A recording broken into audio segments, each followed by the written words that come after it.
अगर बुद्धा की ही बात करें तो जिन्होंने लिटरेचर उनका पढ़ा होगा वो जानते होंगे ठीक से कि उन्होंने अपने जीते जी कहा कि मेरी बातें 500 साल तक चलेंगी।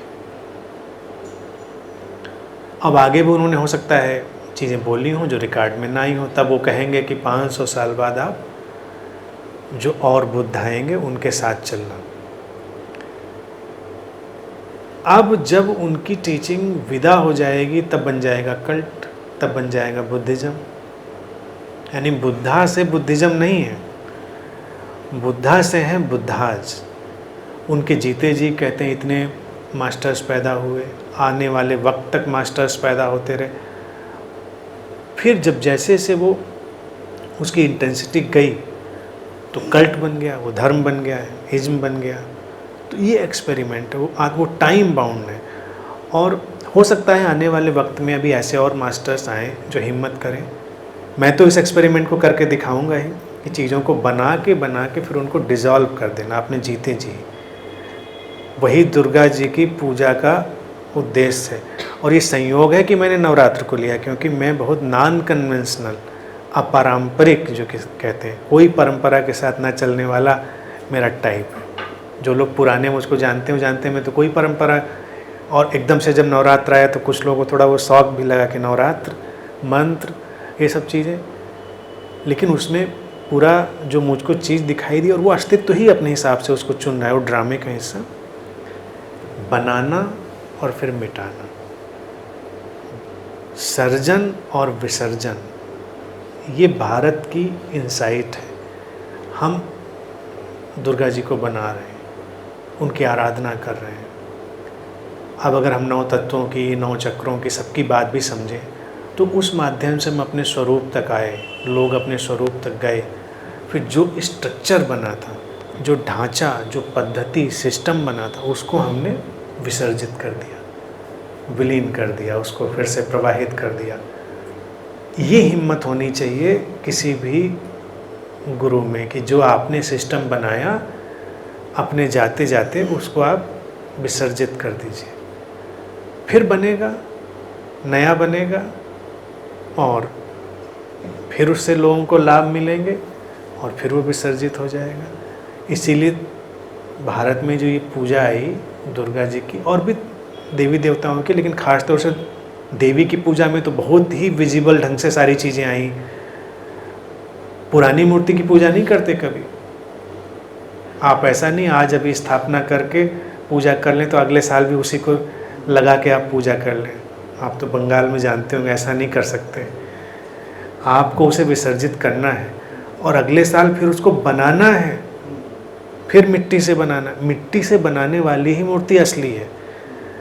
ऐसे तो सांचे में ढाल लें।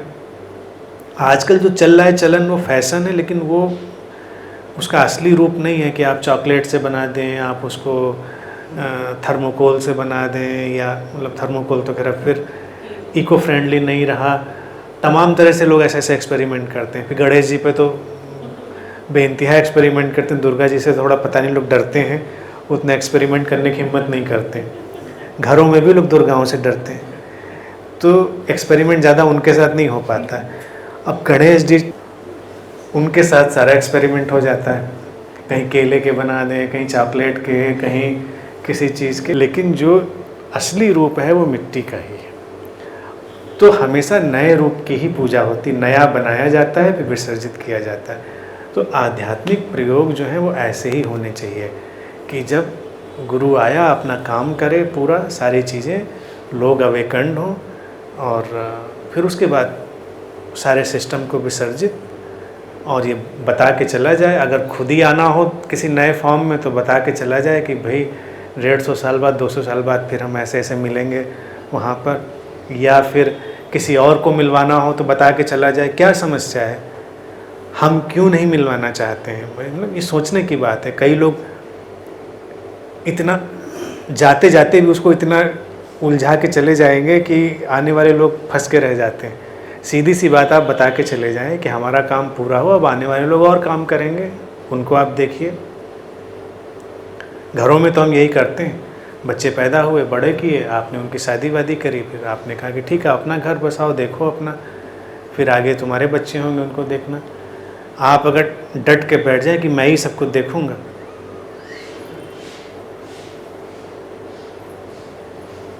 तो फिर कुछ आगे जाने वाला नहीं है। तो अपने घर में भी प्रैक्टिकल हम रहते हैं कि चीज़ों को आगे आगे बढ़ाते रहते हैं कि भाई आगे देखना, हमने चीज़ों को विड्रा किया। लेकिन अध्यात्म में क्या है, थोड़ा सा बड़े बड़ों को ग्रीड पकड़ जाता है, तो उसके बाद चीज़ें हो जाती मुश्किल।